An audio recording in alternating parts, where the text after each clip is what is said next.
Daniel, I'm going to set the stage here because we've been talking about AI demand surging. We saw GE Vernova report great results, Vistra report great results since CRA. GE Vernova, Daniel's been pounding the table on as well, just saying, talking about it since April, right? I mean, well, we've been talking about before, but I filled in for you in April one time, and I mentioned GEV along with Southern, Duke, and Dominion. So most of them are doing decent flat. I think one's slightly down, but GEV is tearing it up. Yeah, and we're looking at these numbers and just it's incredible because people are just wondering, when is demand going to slow? And it's not slowing, it's picking up dramatically, evidenced by, you talked about this, which is talk about the PGM auctions, because I think that's fascinating. It just shows you, again, we talk about the AI demand, we look at the power rates, we look at CapEx spending, which is through the roof, and it keeps going higher and higher, especially for the hyperscalers. There's no sign of slowing down. And we have great context in this industry, and when it does slow down, we're going to let you know, because it will slow down. It will slow down. They have to make that return on investment, and they're spending hundreds of billions of dollars, over the next few years to really be first, right? To just build these AI systems for the hyperscalers. It is going to slow down. We want to be there and let you know. But right now, even Taiwan Semi was another indicator. But talk about the PGM auctions, what they are, because that was fascinating, which just came out with some information on that past couple of days. Yeah, and so these are held PGM interconnection auction. It's for the base residual auction. All that means is, hey, how much electricity do we need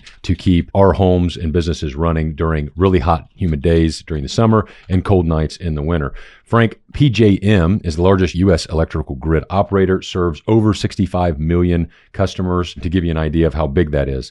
Now, I'm going to throw some numbers at you, so bear with me here. And Frank, you'll like this. And also keep in mind, Frank, we're talking about GEV, more in a minute, VST, if you have a chart pulled up, that's Vistra Energy, and also CEG, that's Constellation. No doubt you've heard a lot about them. Frank, 134,311 megawatts were auctioned, unforced capacity, don't worry about that. And then they had 146,244 to cover peak demand. So to put that in perspective, Frank, how much is 134,311 megawatts? Well, it's roughly enough to power 107 to 134 million homes for an hour, assuming 800 to 1,000 homes per megawatt. Frank, dumb it down to my level, your hometown, New York City. Seems like nobody cares about moving away. New York City and Chicago combined is what that 134,000 is like adding. Frank, are you interested in the resource mix of how this is going to break down? 45% to natural gas, 21% to nuclear. Don't tell the environmentalist. 22% of this energy is going to be made up by coal. But it's okay because coal makes sense. Big, beautiful, clean coal. Yep.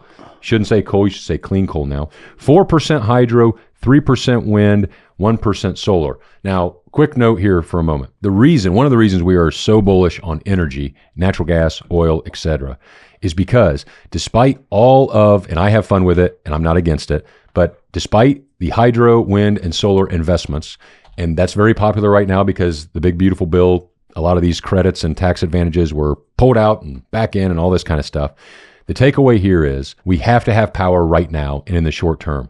And the vast majority of power is coming from 45% natural gas, 21% nuclear, 22% coal. Think of all the investments over the last several years, and I know we're just talking about one region, but my point is you want to have exposure to natural gas and nuclear. These are going to bounce around. Frank, even if natural gas goes down from 45 to 40, do you think hydro and wind and solar are going to make up that difference? No, it's going to be nuclear or it's going to be coal because they are more abundant than the other ones, than the other resources right now.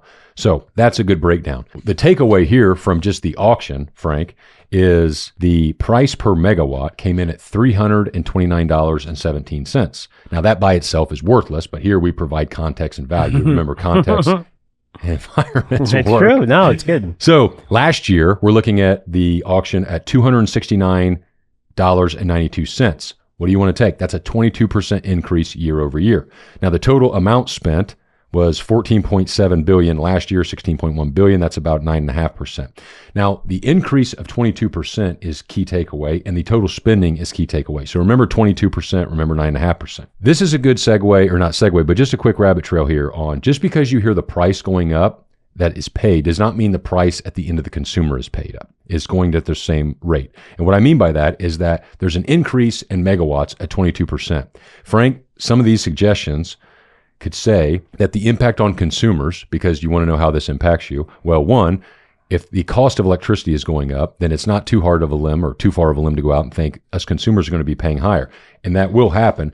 Now, suggestions are between 1.5% and 5%. that you could see your electricity bill go up. So if you're paying $100 a month, you could see it increase up to, say, $105. Some people in different areas, depending on transmissions, depending on resources and all that kind of stuff, will actually see some of their electricity costs go down. Don't worry about where that is. You'll hear about it because Trump will be the first guy to point to any price decrease in the world about that. The other thing here is, Frank, the reason I bring that up is because this is like tariffs. If you have a 22% increase in electricity kilowatt, doesn't mean, and that equates to a 1.5% to 5% increase on the consumer. Think of that in the same terms of tariffs. It doesn't mean that if you slap a 20% tariff on something that the end consumer is going to end up paying 20% higher. It's absorbed, and I got to give Fed Chair Powell credit because he tries to break this down. It's absorbed between the exporter, the importer, the supply chains, and the consumers and the manufacturers. So just understand that from an investing standpoint. Frank, are you impressed? The current numbers and the current models are all broken for this. They're not accounting for the massive energy for the new generation of chips that are coming out. Even though NVIDIA says, well, it's less power consumption for the chips. When you put them all together and you put them on the racks, it's a massive increase. And they're just assuming that you're going to get more power by using less energy. And that can't not happen. That's not going to happen. So when I'm looking at these models and how much that we need, like you're going to see price hikes across the United States for your electricity bill. I mean, Illinois said that, consumers, they saw a 20-25% increase, and that's from the last PJM auction. So, now it's 22% higher. So it's going to continue to go higher and higher. And I don't know where they're going to get the electricity from. I really don't. That's why they're booking stuff like, again, Oklo is doing great. You're seeing, some of these SMRs, right? Which is, basically portable uranium and stuff for power doing great, even though they can't scale this technology. They can't. I keep saying that. People are like, well, Frank, they can't scale it yet. They can't scale. It's not even existing yet. It's existing on such a small capacity. And that's why they're signing deals so far out. But, you're looking for technology that doesn't even exist, that hasn't even got the approval from the local, state, and federal level, which is, against nuclear. You know how hard it is to get approval for that stuff. I mean, good luck if you're in California, New York, getting approval for that stuff.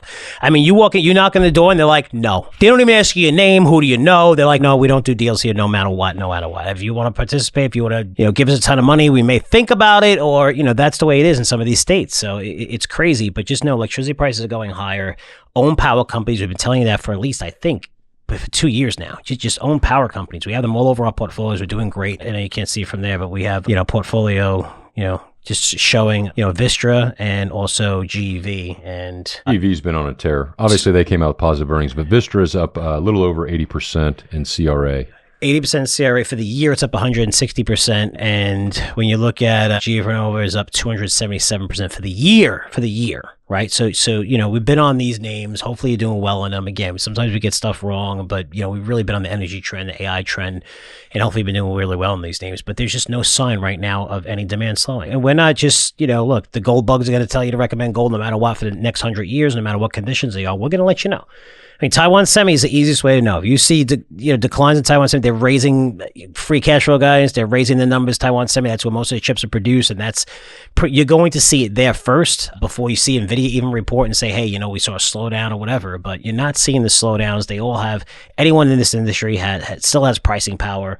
There's still innovation going on in this industry. It's incredible in terms of going from just going to liquid cool systems now. And even that, there's another step up that they talk about technology. It's going to be even better than that to cool these systems. So when we know, we'll let you know. Like when we see a slowdown, you probably see some of these things get hit a little bit. We're not seeing a slowdown. We're seeing demand actually increase. Demand is increasing across the board for AI, for power, for everything involved in this trend. And it really is incredible. So we definitely want to bring that up. And good job doing the research on that. Because a lot of people don't know because it's complicated, but we're trying to explain to you and not throw in numbers and megawatts and gigawatts and tell you, how many houses this fuels and how big this trend is. But now all you need to know is companies are signing contracts and prices are increasing by 20% year over year. When do you see that? Okay, think about what happened during the credit crisis. Before the credit crisis, and credit crisis was 2007. It really started. You started seeing, countrywide and shit hit the fan. 2008 was the actual crash into 2009. But when you look at 2005, 4, 5, 6, like 3, 4, 5, 6. I mean, home prices going up 20%. I mean, the amount of money you could have made during that trend before the shit hit the fan. I'm not saying it's going to hit like a credit crisis thing, but you're going to see demand fall off a little bit. The amount of money to be made in those stocks is just incredible. And you still have room to run. We're still holding a lot of these names and we're doing very well. And hopefully you guys own them.